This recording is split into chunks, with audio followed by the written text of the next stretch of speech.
주목받는 경제 이슈들에 대한 이해를 업시켜드립니다. 목요일의 코너 경제업.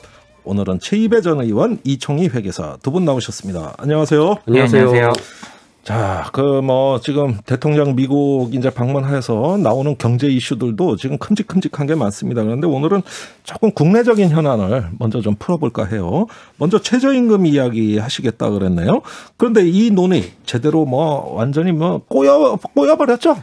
그러니까 이제 시작부터 이제 또 파행의 길을 가고 있는데요. 그러니까 항상 그렇습니다. 이제 이 최저임금위원회 구성 자체가 이게 이제 노사정에서 각각 9명씩 해서 27명으로 구성이 되고요.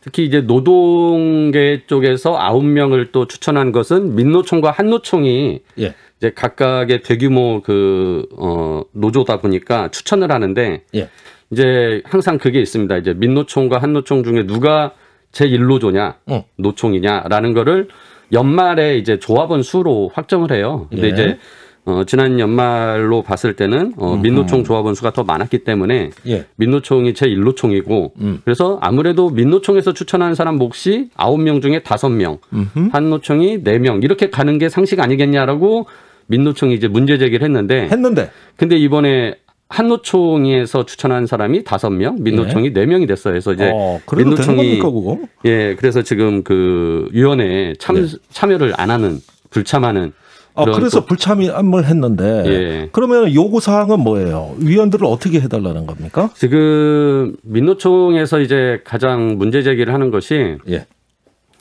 과거 이제 문재인 대통령이 공약으로 이제 2020년까지 1만 원의 맞습니다. 최저임금을 이제 달성하겠다. 시간당 1만 원. 시간당 1만 원. 근데 이제 그것 때문에 이제 2018년에 16.4%, 19년에 10.9% 해가지고 이 2년 동안 이게 누적해서 비율이 올라가니까 한 30% 정도 이제 급증을 한 거죠.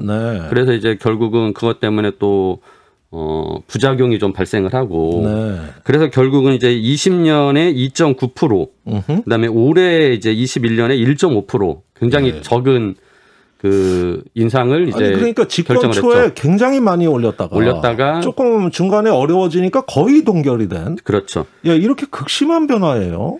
그래서 이것 때문에 지금 그 당시에 이제 소득주도 성장하고 연결이 되잖아요.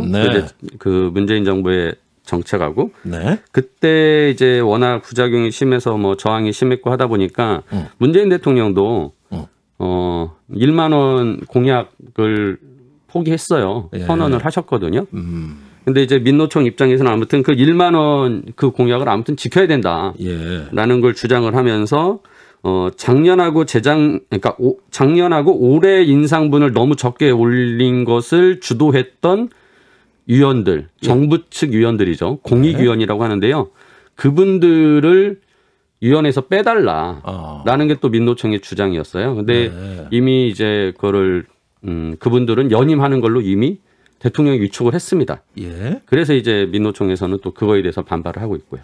자, 지금 얼마를 올릴까? 이 논의는 뒷전이고 일단 누가 협의하는 거냐? 이 문제로 거의 파행에 간 거 아닙니까? 이 정도면. 작년에 그러니까 보면 작년과 재작년에 표결로 인해서 결정을 했는데 한 번은 이제 공익위원들이 제시한 안이 됐고요. 재작년에는 아예 사용자들이 제시한 안이 된 거예요. 그러니까 이제 사실 민노총 입장에서는 노동자들 편은 안 들어주고 공익위원들이 낸 거는 조금밖에 안 올리거나 사용자 편만 들어주거나 이러니까 이분들을 좀 바꿔야지 최저임금 논의가 좀 제대로 되지 않겠냐 이런 주장을 하고 싶은 것 같아요. 그 정부 측은 어떻게 하겠다는 겁니까? 그 요구사항에 대해서. 일단은 정부 측에서는 그 요구사항을 받아들이지 않았고요. 이미 이제 위원을 확정을 했습니다. 제가 보기에는 다시 교체하거나 그러진 않을 것 같고요. 그래서 이제 이렇게 매년 이 최저임금을 결정할 때마다 진통이 심하기 때문에 이 최저임금 결정하는 이 결정 구조를 좀 바꾸자, 개편하자. 그런 안을 또 정부가 작년에 냈어요. 근데 어떻게 개편을 하죠? 그래서 지금 아까 말씀드린 대로 9명이 이제 9명씩 해가지고 27명으로 단일 위원회를 가지고서 논의를 하는데 그렇게 하지 말고 2단계로 하자. 그래서 앞에는 전문가들 중심으로 모여가지고 구간 설정 위원회를 만들자. 그래서 내년에 올리고자 하는 최저임금의 상한과 하한의 어떤 구간 폭을 정해주고요.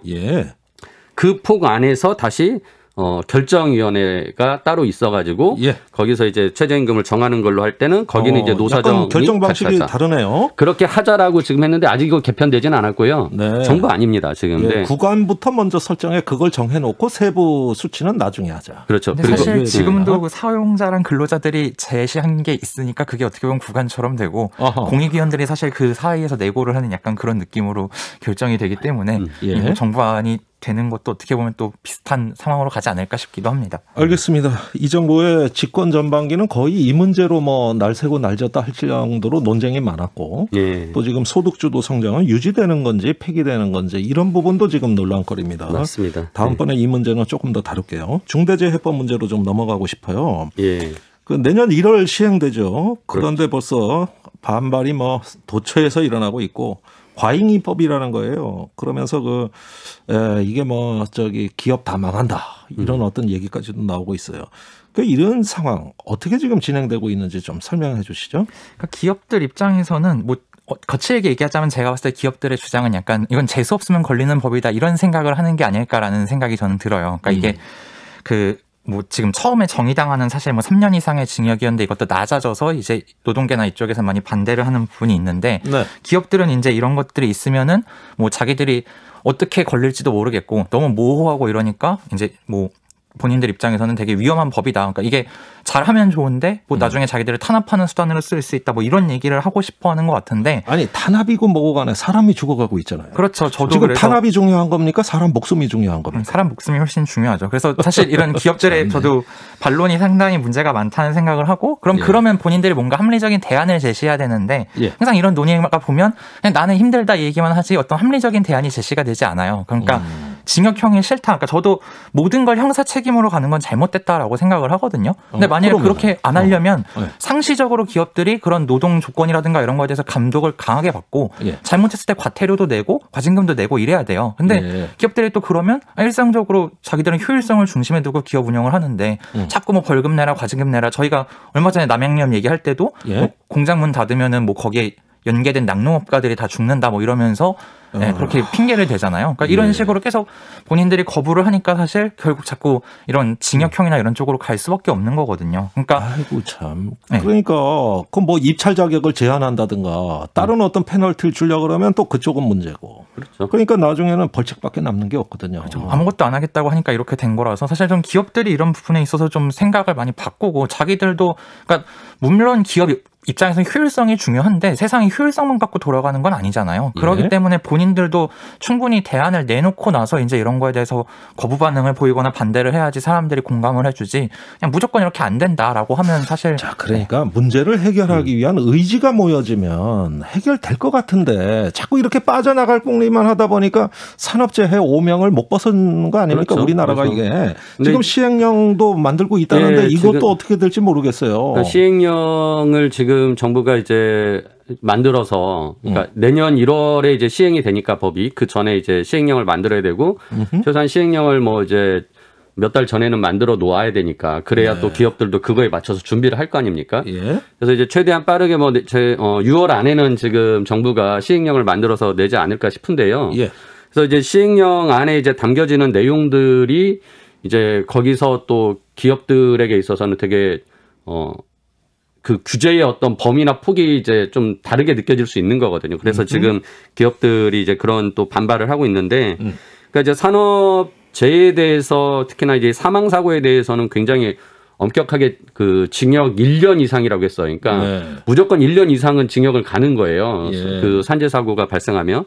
근데 그 산재사고가 발생할 때 그냥 무조건 발생한다고 그렇게 징역형을 내리는 게 아닙니다. 그러니까 충분하게 예를 들어서 예방 그 장치를 하고 안전에 대해서 안전보건에 대한 규정을 잘 따르고 했으면 솔직히 그거는 면책이 돼요. 처벌되지 않죠. 그러니까 지금 법으로도 그래요. 맞아요. 그러니까 그 앞단을 지금 하라고 강제하려고 그 안전보건에 대한 규정을 제대로 지키고 안전에 대한 투자를 제대로 하게 만들려고 이렇게 처벌 조항을 넣은 거지 무조건 다 때려잡겠다라고 해서 처벌 조항이 넣은 것이 아니라고 이해를 하셔야 되는데 그러니까 재계에서도 그런 좀 인식 전환을 가지고 과감하게 좀 이제 안전에 대한 투자를 해야죠. 그래서 우리가 지난번에도 제가 한번 말씀드렸는데 가장 많은 사고가 나는 데가 건설 현장입니다. 근데 우리 여러분들 이렇게 뭐 곳곳에 이제 건설 무슨 빌딩 짓고 막 하는데 보면 건물 지을 때 보면 안전망이 있어요. 이렇게 그래가지고 그물망이 있어가지고 떨어지더라도 거기에 걸려서 사망하지 않게 하려고 하고 그다음에 그 수많은 이제 그 뭐라 이렇게 밟고 지나다니는 그 건물 외벽 쪽에 발판들이 있잖아요. 근데 이런 것들도 이제 되게 예전에는 낙후되고 뭐 이렇게 오래된 거를 많이 썼는데 요즘은 그런 것도 되게 안전 발판이라고 하고 시스템화 돼 있어서 좋은 것들이 있어요. 근데 그 돈이 굉장히 많이 들어가지 않습니다. 그래서 이제 이런 그 안전에 대한 투자를 좀 과감하게 해야 된다. 그걸 하려면 결정할 수 있는 사람이 결국 최고 경영자니까 그 대표자에게 그 책임을 묻게 하려고 대표자에 대한 처벌 조항을 만든 거죠. 그래서 좀 적극적으로 재계도 좀 전향적인 인식 전환을 가지고 대응을 하는 게 맞겠다라는 생각입니다. 그런데 뭐 법이건 시행령이건 지금 뭐 만신창이가 돼가지고 이리 빠져나가고 저리 빠져가지고 허점이 뭐 한두 개가 아니라는 얘기가 들려요. 최근에 평택항에서 작업하다 숨진 고 이선호 씨 경우 보면 그 아버님 얘기가 아니 규정에 지켜진 대로 현장에 감독 인력만 세웠으면 하루 일당 10만 원이었으면 안 터졌을 사고다. 그렇죠. 이렇게 뻔히 위반하고 있다. 이렇게 말씀하신단 말입니다. 법이 있어도 이래요. 시행은 물론 안 됐지만 이거 어떻게 봐야 됩니까? 이거. 그러니까 특히나 이제 5인 미만 사업장은 지금 이 중대재해기업처벌법에 적용을 안 받고요. 그러니까. 그리고 50인 미만 사업장은 3년 뒤에나 이제 시행이 돼요. 2024년부터. 아이고, 아직 그러니까 이제 이런 사고들이 많이 일어나는 게 오히려 그런 규모가 작은 곳에서 일어나는 건데. 근데 이제 또 이제 규모가 작은 곳은 투자에 대한 여력이 부족하기도 하지만 결국 대부분 하청 기업인 경우가 많거든요. 그러니까 이것에 대해서는 원청에 대해서 책임을 제대로 물을 수 있게 하는 것도 필요한 거죠. 지금 이제 그런 조항들이 이제 들어갔기 때문에 제가 보기에는 이제 시행령을 잘 만들어 가지고 진짜 원하청 간의 관계에서 그 소규모 기업들 사업장들이 안전의 투자에 대해서 직접적으로는 못하지만 원청에 의해서 보호받을 수 있게 하는 그런 노력을 같이 해야 된다라는 거죠. 근데 그 하도급 주고 그 하청을 준 이유가 비용 이런 아끼려고. 책임 안 지려고 준 거거든요. 그런 것도 있고 비용 아끼려고 하다 보니까 그런 건데 근데 이제 그것도 결국은 원청의 책임으로 갈 거기 때문에 기업들이 그거를 이제 무시하면 안 된다. 그렇습니다. 이거 원청 하청 관계에도 영향을 주는 아주 중요한 대목이거든요. 그래서 더 저항이 심할지도 모르겠습니다. 자, 다음 이야기로 넘어가죠. 그 일전에 그 최 전 의원께서 단체급식업 얘기를 했어요. 그 대기업 내부 거래다. 이래가지고 친척이 막 대기업 그 식당 이런 거 단체급식 그 독점하고 이런 이야기 했단 말입니다. 결국은 부당 지원으로 돼가지고 그 이렇게 계속하는 전현직 임원들을 고발하기로 했다고요? 아, 지금 그게 결정이 완전히 된 건 아니고요. 얼마 전에 공정위에서 그 단체급식을 하는 그 재벌들과 함께 이제 내부 거래로만 그 계열사로만 쓰지 않고 좀 외부에도 시장을 개방하겠다라는 것을 같이 협약을 했어요. 그러면서 이제 나왔는데 그 나온 이유가 이 공정위가 삼성그룹의 단체 급식을 맡아서 하는 계열사가 있습니다. 지금은 삼성 웰스토리라는 회사인데요. 원래는 삼성 에버랜드의 사업부였어요. 근데 이 삼성 에버랜드는 또한 이재용 부회장이 가장 지분을 많이 가지고 있던 회사고 그 회사가 제일모직과 합병하고 삼성물산과 합병해서 지금 이재용 부회장의 지배권을 장악하는 아주 그 밑바탕이 됐거든요. 그래서 이거를 지금 공정위가 조사를 하고 있었고 그래서 곧 제재를 내리려고 했는데 그 제재를 내리기 직전에 삼성이 제안을 한 거예요. 우리가 동의 의결 제도라는 게 있는데요. 그런 벌칙이나 어떤 그런 제재를 받지 않고 좋게 해결하겠다. 그래서 피해자에 대해서는 피해 구제를 하고 또 잘못된 그 다른 사업자들이 피해를 봤다면 그런 것도 구제를 해주고 피해 보상을 하고 앞으로 그런 일이 안 생기게끔 하겠다라는 것을 일종의 공정위하고 약속을 함으로써 처벌을 받지 않도록 하는 거예요. 자, 그러면 그렇게 얘기가 되고 있다면 최종 고발 여부도 사실 확실치는 않은 것 같습니다. 그렇죠. 근데 만약에 고발이 검찰 수사에 이제 이어진다면은 지금 이재용 부회장 감옥에 있는데 또 그 영향을 주겠죠. 그 이재용 부회장에게도.